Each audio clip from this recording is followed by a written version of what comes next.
So, friends, welcome to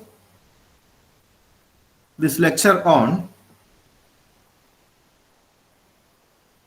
the political theories of right. Last couple of lecture hours, we have discussed the fundamental assumptions of right, meaning of right, and today's lecture is related to there are several theories about how right come from, where does it originate, how is it related to the human person. So many theories. We will talk about these theories not in length, but we will talk about this just from the perspective of an undergraduate student. So that said, friends, we get to know the idea of right only from the modern political theory. That being said, idea of right, or what is human man's right, wasn't that an important notion for the classical or the ancient thinkers. The ancient thinkers were very much preoccupied with the idea of polis, which we had extensively talked in our many of the previous lecture series. So the ancient thinkers view that life should be organized in a collective form, and they call this idea the polis. So in the polis, individual liberty, individual rights, these are in that virtuous idea, because individual finds his own self only within the larger framework of the community. That is called polis in the ancient world. So the ancient thinkers, in a sense, neglected the idea of right and its theories. And when it comes to the medieval world, the Christian scholars, 5th century AD, St. Augustine, and 14th century AD, St. Thomas Aquinas particularly, they had proposed some kind of notion of law, and particularly St. Thomas Aquinas, a 14th century theologian, who believed, who propagated to the Christians the idea that some kind of law existed in the nature. That law existed even before we have created political order. For example, you can refer to the book of Genesis. And in the book of Genesis, God created man first and woman second. And all other social systems were secondary. That his social systems, his political systems, all these things were created later. So that means for the Christians, the medieval theological scholars, some kind of law existed in the nature, but that was the wish of the God. And St. Thomas Aquinas, the Christian theologian, tell you that you are not supposed to challenge the political authority. Why? Because you are right. You have no right to question your ruler. Why? The ruler get his right to rule not from you, but from the God. That is famously called the idea of divine right of kings.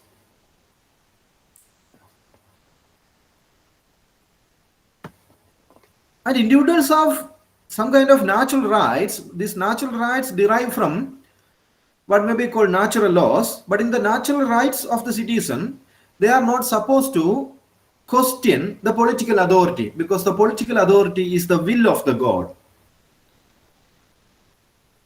And medieval Christian theologians had endorsed, they will tell you that, friends, you have a moral duty. You all people, you have a moral duty, and you are not supposed to rise against the political order, because political order was later created according to the wish of the God. That means the medieval theologians had a skeptical view of political resistance. They suspected political resistance. Why? Because they believe that man is fallible, man is susceptible to evils. That's why men fall down from the Garden of Eden, because you are sinners. You are sinners, the theologian says. So they believe political order is the will of the God. Political order is the will of the God, and the ruler is the command of the Lord. The ruler is the command of the Lord, and they call this Corpus Christi or the Corpus Mysticum. Corpus Christi or the Corpus Mysticum. That means the Lord of the Christians, that is Jesus Christ, the Lord of the Christians had been crucified by political authority. The Lord of the Christians has been crucified by the political authority. So the theologians have a poor respect for political authority, and they always tried to bring political authority subservient to the command of the Lord, that is Jesus Christ. And the Christians, the Lord of the Christians, had been crucified by a political authority for the sin of humans. And the Lord of the Christians resurrected from his coffin, and his kingdom will come, and the Christians will have to live for his lordship. And his body, that is called Corpus Christi, his body that is called Corpus Christi, which resurrected in a mysterious way, became the Corpus Mysticum. That became a Corpus Mysticum, and later formed the basis of what we may call the political unity among Christians, and which is called the Corpus Politicum. So in this scheme of things, in this biblical scheme of things, which has been interpreted by the theological scholars, particularly St. Thomas Aquinas, and before him St. Augustine, there is no law that belongs to man. Laws belongs to Lord. So all other laws that you create, man create, are inferior, even if such laws were in conformity with the command of the Lord. So it must be pointed out, friends, that be it the ancient world, be it the medieval world, there were no such a notion of rights in their scheme of things. And friends, the notion of right emerges only through liberal thinking in the 17th century. And in the 17th century, natural rights, the idea of natural rights, believe that humans have some rights. You all people, friends, you all have some rights. They call that natural rights, which existed even before you have created a political authority. Even before you have created a political authority, there existed some rights by nature. And These proponents of these natural rights maintain the idea that you have a natural law. And the natural law is a moral order. The natural law is a moral order. And friends, you might remember John Locke, a British political philosopher, was the earliest exponent of this idea of natural right. And he proposed the idea of natural right in a very systematic way for the first time in political philosophy. Even before him, Thomas Hobbes had proposed some kind of notions about natural rights, but it became a systematic philosophy in the hands of John Locke. So Locke connected natural right to natural law. And Locke criticized Robert Filmer, that is Sir Robert Filmer, who wrote a famous book, Patriarcha, in the 17th century. Locke says that there is no evidence. You can find no evidence. You can't find no evidence in Bible or in book of Genesis that God wished, neither God wished, the God of Christians wished neither Adam to be the ruler nor his sons. There is no evidence. That is what, by criticizing Robert Filmer, John Locke, the English political philosopher in the 17th century, argued that you can't find any evidence for the fact that God has given Adam to be the ruler of Christians, or his heirs to be the ruler of Christians. No, there is no evidence. Of course, God was angry at the fall of man. Because, in his original state, in the Garden of Eden, you see, Adam and Eve did not have to labor for their fruits. For whatever they want to eat, they need not to have to labor for it. And God intended them to live in the land where they are created, and they can eat the fruits they can get from the land, and they are supposed to live as vegetarians. That was the idea in the book of Genesis. But friends, man rebelled against God, they protested against God, they became sinners, and they came to realize the idea of good and evil, and they invented sin of sex, and sex according to Christian beliefs is sin, and they were thereby expelled from the Garden of Eden. And friends, then all the trouble started. And Locke says, Locke was arguing that, but you can't find that God wished Adam to be the ruler of Christians. And even though God was angry at the fall of man, nonetheless, God was also merciful. You see, he offered man an opportunity to be his own breadwinner. You can win your own bread by your own labor. God was, magnanimous. God was merciful. God was love. So he pardoned the sin of Christians, particularly Adam. Adam is a metaphor. And also he offered women the chance to bear children through labor pains. So therefore, friends, men had a natural right to labor and a natural right to the land they tilled and the produce they get from the land they till. This is what Locke argued. So from this account of the origin of man, based on a survey of Bible and Holy Scriptures, Locke derives a fairly sophisticated idea, the theory of natural rights. We have a natural right to the property. We have a natural right to liberty. We have a natural right to life. So these three natural rights are very substantive for Locke.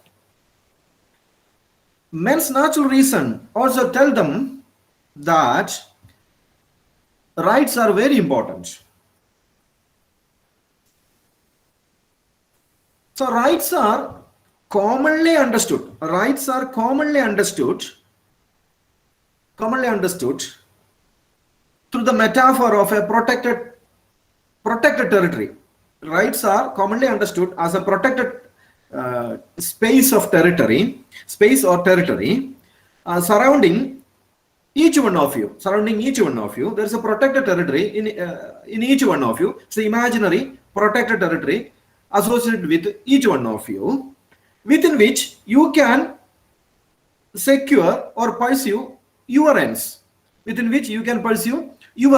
you are free to do what you wish to do within that protected space. No the state, no the government, no other individuals are supposed to interfere in that protected imaginary space in your life.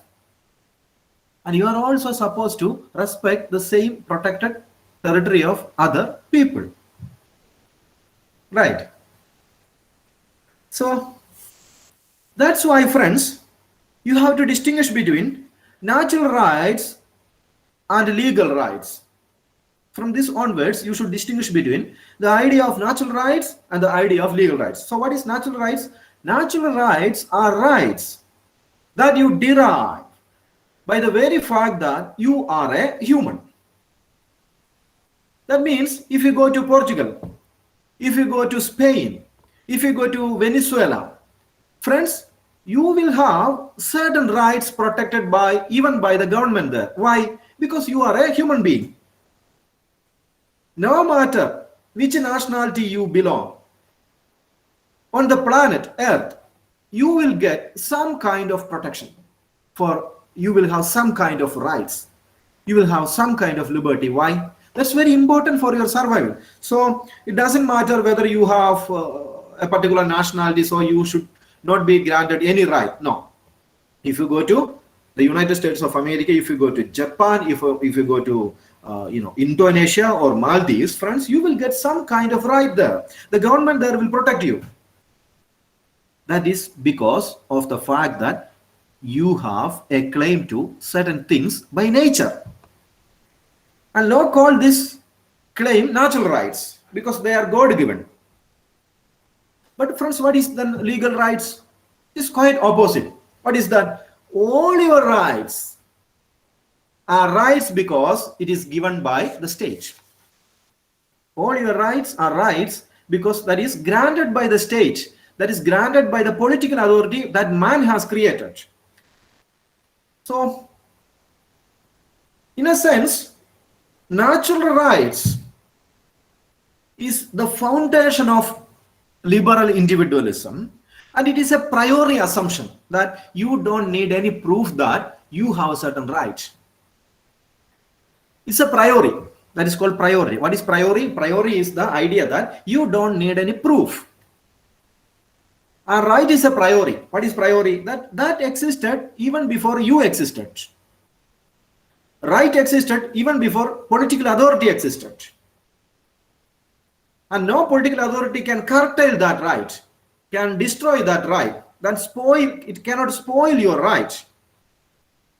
It's a priori, and you don't need to prove before any court of law that I have this right or that right. Why? Because as a human being, you will get certain right protected.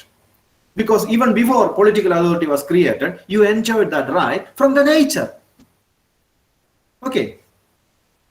So, but friends, it is with the secularization of the natural law that we find the emergence of the doctrine of rights of man. Natural law and natural rights are somehow theological. But with the secularization of European society, you will find some kind of profound revolution in the notion related to what is the right of man. And so modern moral arguments related to the rights of man since 17th century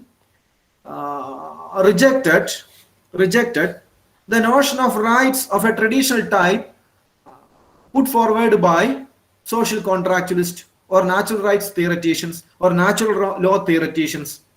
That these modern moral arguments based on enlightenment,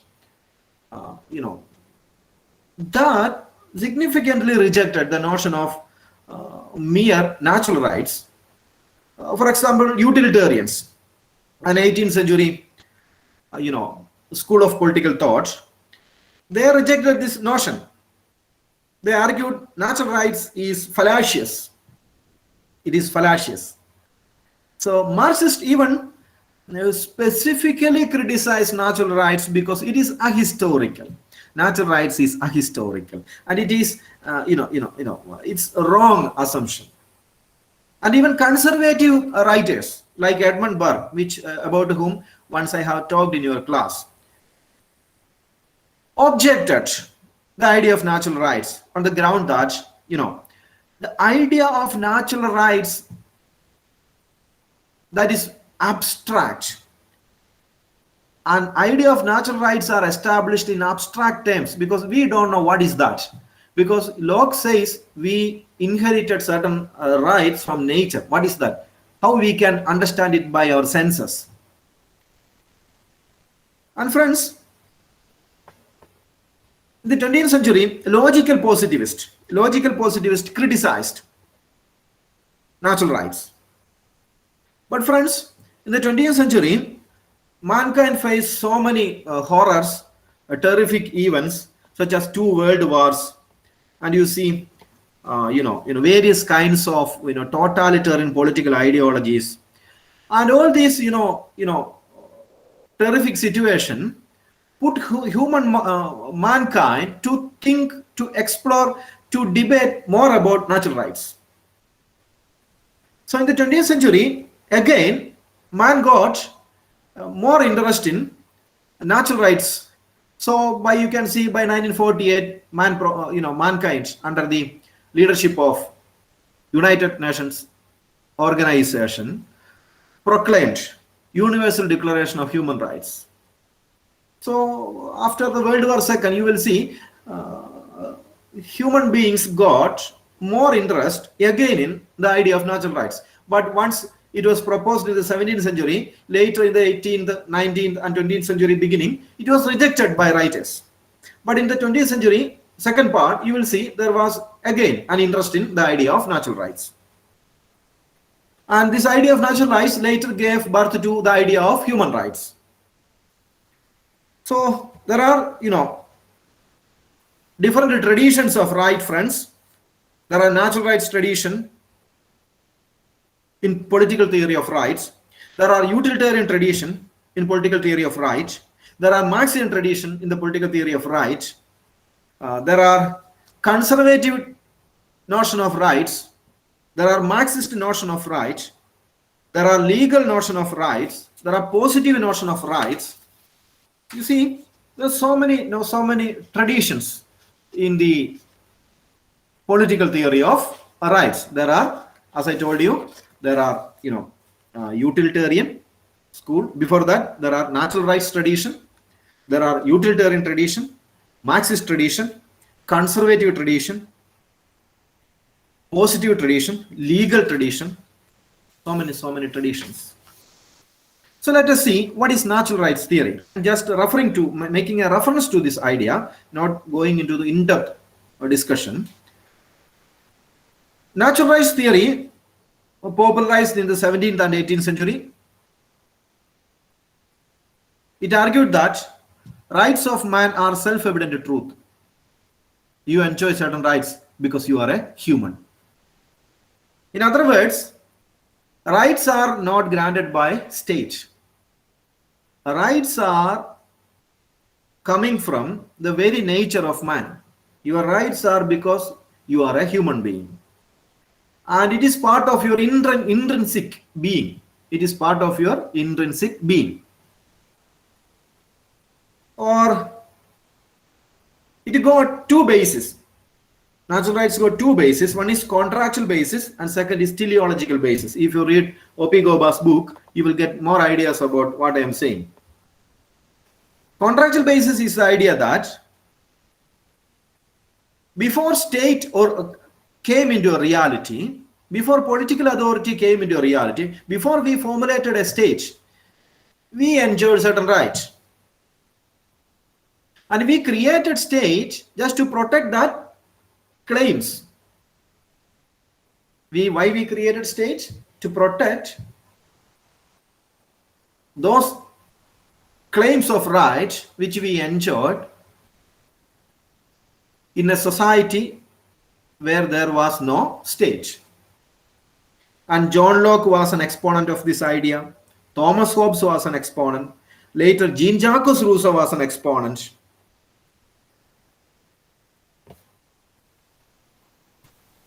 This is contractual basis of natural rights. Then there is a teleological basis of natural rights. Teleological basis. What is teleological basis? Teleology means the doctrine of final cause, consequence, the consequence of action. That is teleology. Teleological rights is the idea that any development, any action are due to a purpose or because of a design.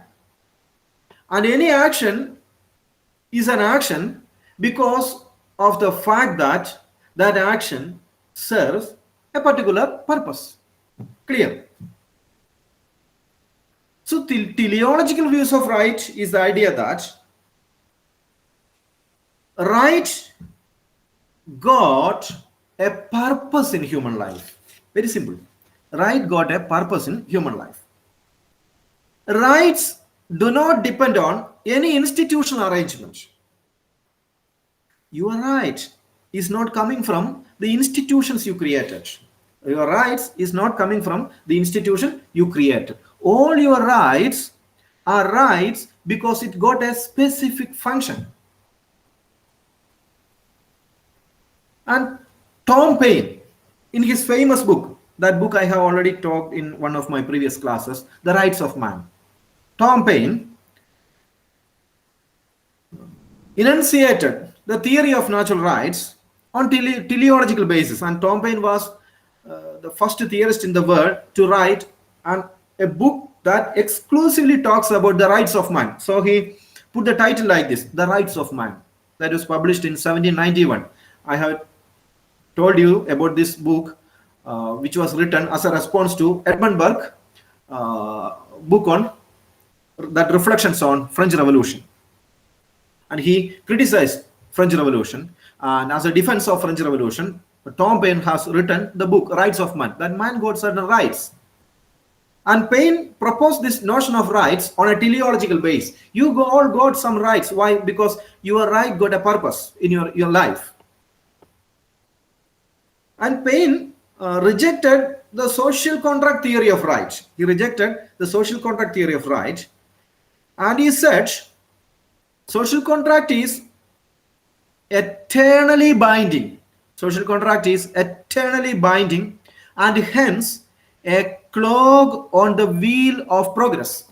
This phrase is very important. Sometimes you can expect questions like this in some competitive examinations, that who said social contract is a clog on the wheel of progress. So Tom Paine.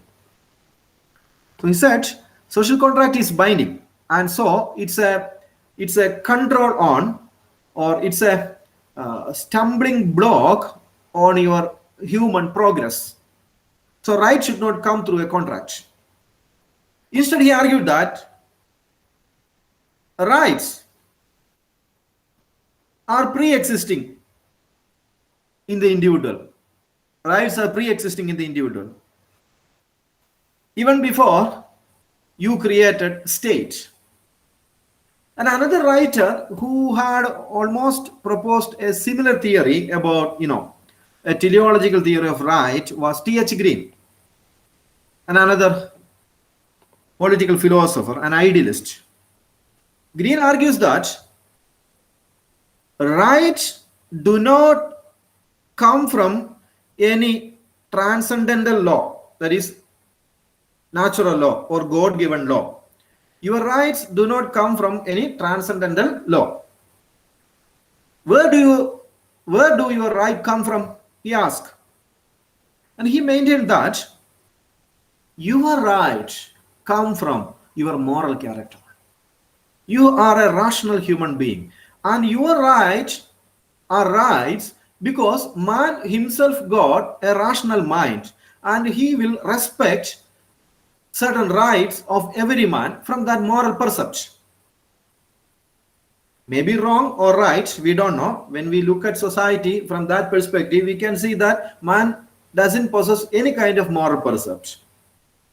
But Green says that rights depend on recognition by the society. This recognition is granted by moral consciousness of the society or community. And all people share same moral character. And your moral character forms the basis of right, not state is the basis of right. That means, friends, Green was more concerned with an idealist notion of right. An idealist notion of right. He was not concerned with the legal notion of right. That ideal right come from moral character of man. And all man got a moral character. And that is shared commonly by all the man. Friends, but this moral background of right seems to be very much a wrong assumption. You might see that recently a 24-year-old girl was found dead in her husband's home, Shastramkota, right? Kiran Kumar, an assistant vehicle inspector. You might see the media is full of such news. That Ismaya got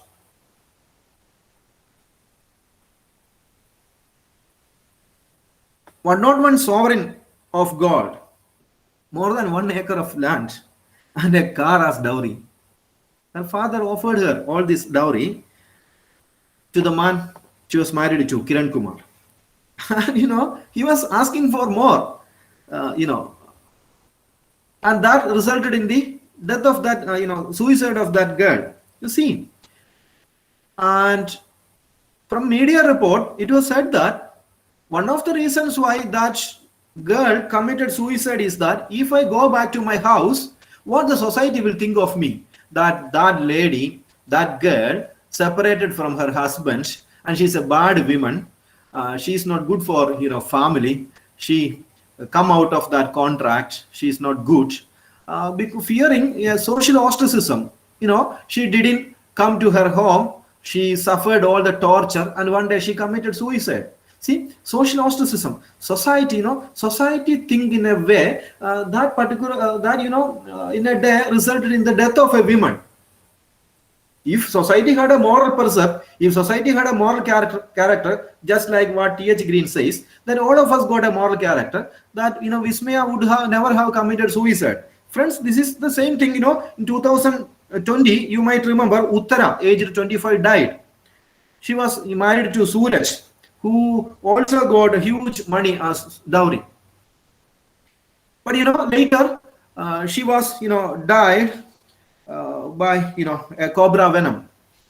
You remember all those stories. See, friends, in two cases, look in the both of the cases, you see, parents never think that a girl that is their daughters can live in the society even without a man or a husband. Society is still living in the ancient world. The still parents are thinking that their girls or their women or their children, their daughters cannot live without a man.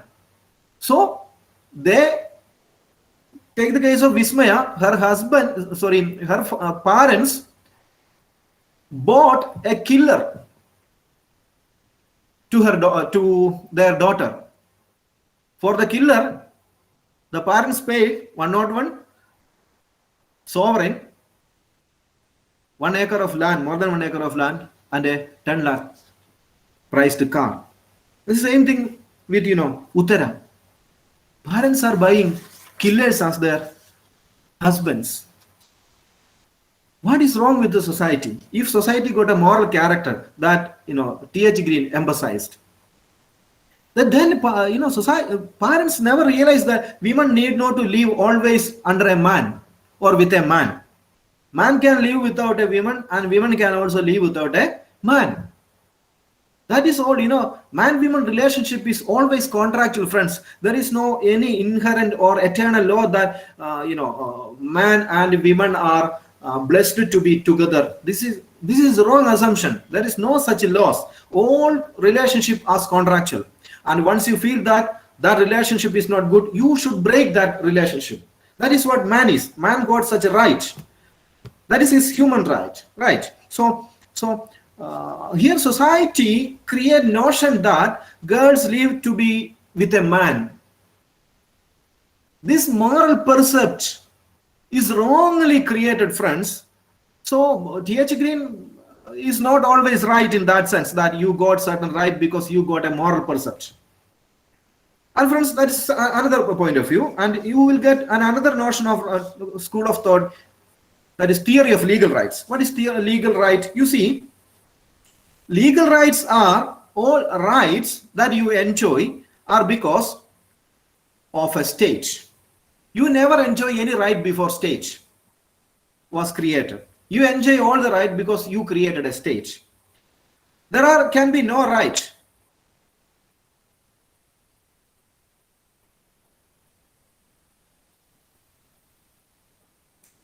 There can be no right unless it is recognized by the state. No rights are absolute, and no rights inherent in the nature of man. All rights you enjoy are because there is law, and this law is created by the state, and state is because of human intelligence. And one of, you can see that when government of, the Constitution of India was passed, created, enacted. Article 13 says, for example, Article 13 of our Constitution says that all laws that was in force in the territory of India immediately before the commencement of the Constitution be declared null and void. So what we did in our Constitution, all the laws that existed before we became a constitutional democracy is declared null and void. That is no valid, because hereafter all the laws that you have are created by a parliament, and parliament gives you all the rights. And who is the parliament? Parliament is the people of India. That way you have to think about legal rights. So Jeremy Bentham was the greatest exponent of this idea. Bentham said, rights are properly so called. Rights are properly so called because they are the creatures of law. They are creatures of law properly so called. That is, rights are properly so called are the creatures of law properly so called. Real laws give birth to real rights. Natural rights are the creatures of natural law.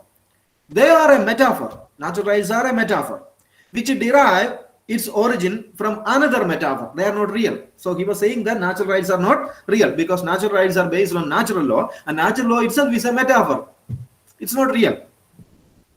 The right is the guarantee. He says the right is the guarantee. The faculty is the thing guaranteed. That is what he says about legal rights. But legal right was criticized by Harold J. Lasky in his book, famous book, A Grammar of Politics, which was written in 1938. Because a purely legalistic view of rights has nothing to contribute to an adequate political philosophy of rights. He was saying a legal theory of right is just telling you what is the character of the state, nothing more. If you enjoy certain rights because of the fact that you have a state, that means it is not a philosophy of rights. It is just right because you have a state. So the nature of your state can be understood by the nature of the rights you enjoy. That is the idea. So he was criticizing that. Then there is, friends, historical theory of rights. We have talked about natural theory of rights. We have talked about legal theory of rights, and we are going to talk about the historical theory of rights. What is it, friends? Friends, historical theory of right is the idea that all your rights are a product of a long historical process. All your rights are a product of a long historical process. And your rights differ from state to society, state to state, society to state, person to person, time to time. Why? Because society is an evolving process. It is not a finished process. Society is an evolving process. Time to time, it evolves. So all your rights are in an evolution. So rights grow out of custom. Rights grow out of several generations of social interactions. So this idea originated in the 18th century. Greatest exponent of this idea was Edmund Burke.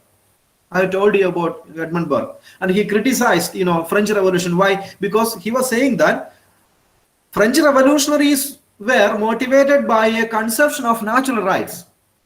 But what is natural rights? They are just abstract notions. There isn't anything called a natural right because they are just a metaphor. They are just abstraction. They are just an illusion. And a society was inspired by an illusion and they organized a revolution against political authority.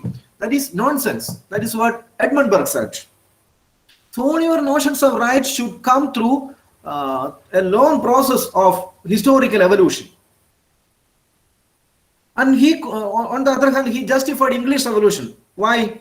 Because English Revolution of 1688 reasserted customary rights of the people of England, that they enjoyed certain customary rights through Magna Carta of 1215 or the Petition of Rights of 1628, and which was reasserted by the English Revolution of 1688. So people of England organized a revolution in order to establish their customary rights, not legal rights. So, but friends, historical theory of rights can be criticized on several grounds. That if custom, if tradition, if history is the basis of your rights, you are supposed to justify casteism, because caste is a social institution that has been evolved, and all the social practices associated with caste also needs to be defended if you believe that all your rights come from historical process. Many evolved long historical process involved injustices. It creates vulnerable sections of society. If custom is to be considered as the basis of your rights, friends, slavery needs to be justified. Infanticide, polygamy, polyandry needs to be justified. Sati, Devadasi, untouchability, casteism, all this needs to be justified. So this is another tradition of rights, friends. And you will get a fourth tradition of right is called social welfare theory of rights. So social welfare theory of rights is a 19th century political philosophy. It believes that rights in essence are conditions of social progress. Rights are conditions of social progress. It's conditions of social welfare. You can say that you enjoy a right only if your right promotes social welfare.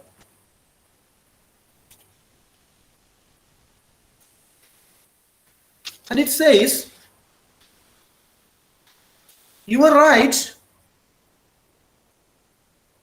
are designed to promote social welfare. Your rights are designed to promote social welfare. And friends, the utilitarian thinkers of the 19th century, particularly Bentham, was an exponent of this type of a theory.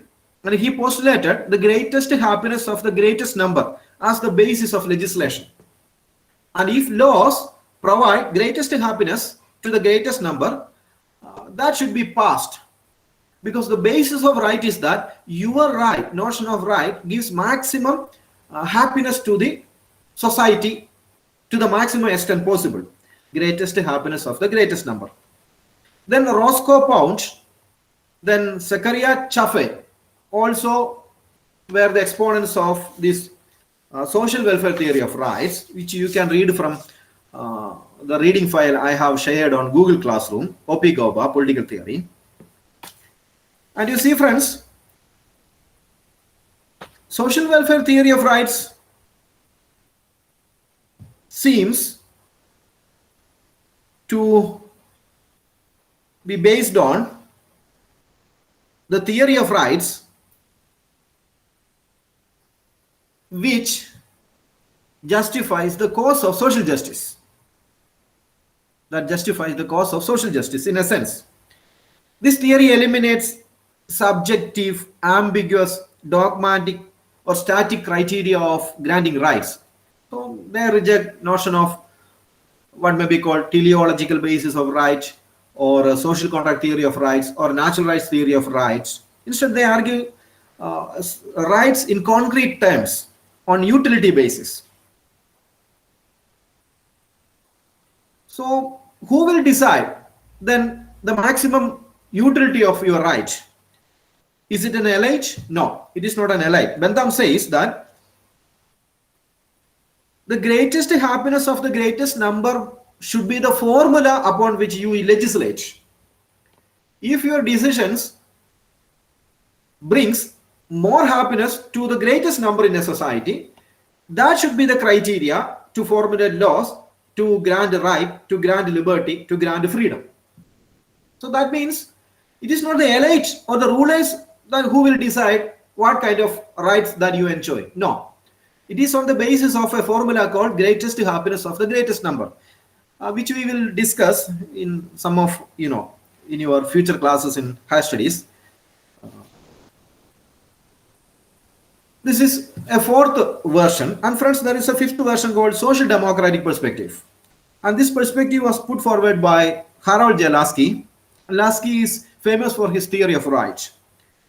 Lasky famously said, Harold Lasky famously said, friends, every state is known by the right that it maintains. It's one of his famous sentences. Every state is known by the right that it maintains. Our method of judging its character lies. Our method of judging its character lies, above all, in the contribution that it makes to the substance of man's happiness. Beautiful line. It was taken from A Grammar of Politics, 1938. Every state is known by the right that it maintains. Our method of judging its character lies, above all, in the contribution that it makes to the sustenance of man's happiness. If the state maintains you happiness, if the state gives you happiness through your right, it is the best state. So Lasky investigated the moral foundation of rights, and he brought about a synthesis of liberal political doctrine and socialist political doctrine, and proposed a social democratic perspective of rights. Lasky has written so many books: Liberty in the Modern State, The Dilemma of Our Time, Reflections on the Revolutions of Our Time, Democracy in Crisis, The State in Theory and Practice. These are his famous books, which you can find from the readings of O.P. Gauba. And A Grammar of Politics is one of his most famous, illustrious books. So, in his Dilemma of Our Time, Lasky has strongly argued that liberty is the essence of right. Liberty is the essence of right. Friends, liberty is the essence of right. That is what Lasky argued in his book, The Dilemma of Our Time. So, right and liberty are connected. And in his book, Liberty in the Modern State, Lasky pointed out a very important point. What is that? He was saying that Moscow and Washington differ only in the object of their worship. See, he's criticizing both the Marxist as well as the capitalist. That's why he used the metaphor, Moscow to refer to socialism, Washington to refer to capitalism. Moscow and Washington differ only in the object of their worship. What is the object of their worship? Let us see. In Russia, suppression of liberty takes place in the form of resistance to the admission of incorrect bourgeois notions.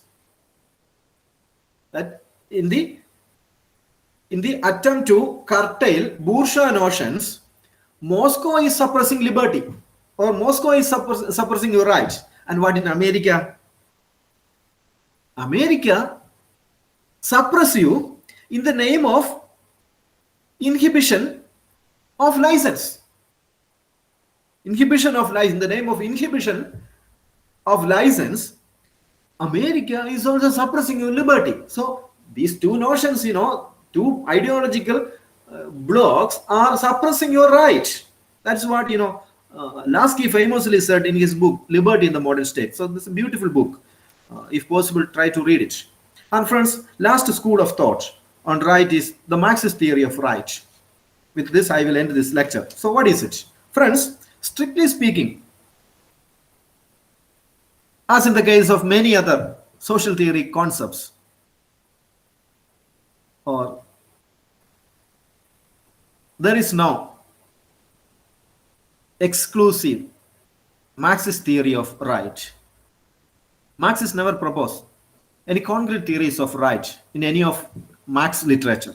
Marx had written so many books, but nowhere you can find an exclusive notion of right. Why?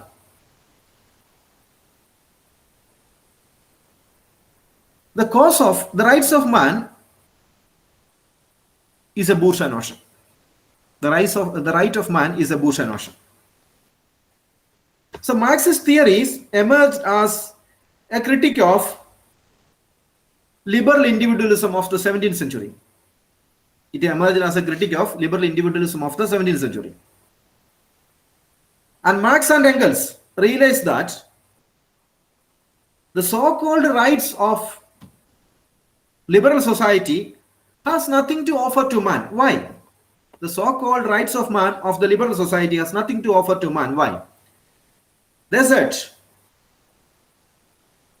rights are created to serve the interest of a particular class. Rights are created to serve the interest of a particular class, the bourgeois class. Why? Because the notion of right, which comes through the laws of the state, and what is the state? State is a bourgeois institution. All the laws which the state passes is to serve the interest of the capitalist class. So when they pass some laws related to the rights of man, friends, you will assume that you will all get right, but it is wrong. Why? Because that laws are passed in such a way the interest of the bourgeois class is served in the best. So because state is a bourgeois institution, it was invented later at some point of time in history. State never existed in the ancient society, and it was created at some point of time in order to serve only the interest of the bourgeois class. So right that you enjoy from the state is a bourgeois right. That is not real right. So state cannot escape the thrust of its class character. So friends, however, V.I. Lenin, in his book, The State and Revolution, that was written in 1970. It was written in 1970. In his book, State and Revolution, admitted that bourgeois right may be accepted in a specific manner in order to establish a communist society at the first stage. For example, the first phase of communism. In that stage, justice and equality cannot be achieved all of a sudden, because there can be prevailing. You can find at the first stage of communist revolution some kind of capitalist elements, some kinds of bourgeois elements. Capitalism will not be wiped away all of a sudden through a proletarian revolution. So in the first stage of communism, there will be some notion of rights, there will be some notion of liberty, there will be some notion of justice, which is used as an organizing principle of communism. So that is why Mao used it, a bourgeois notion of right and equality in China. Fidel Castro used it, Lenin used it, Stalin used it in their own society in order to organize a communist society in the first stage. Later they will abolish all this idea by the withering away of the state, all these notions of bourgeois right, bourgeois justice, bourgeois equality. bourgeois freedom, bourgeois liberty, all these notions will be wiped away once pure communism is established. But in this transitory stage of proletarian revolution and communism and withering away of the state, in between, we will organize communism step by step. At that stage, we will still maintain certain notions of right, certain notions of liberty, certain notions of equality, just as a foundation to establish a pure communist society. That's why Lenin said that bourgeois right will exist, but in a censored manner. That's why, friends, if you go to China, you can see that people enjoy some kind of right and liberty. But they believe that these notions are governed by the aim of building up communism in future. That is, friends, that's all about my lecture. And the floor is now open for discussion. Friends, you can have questions.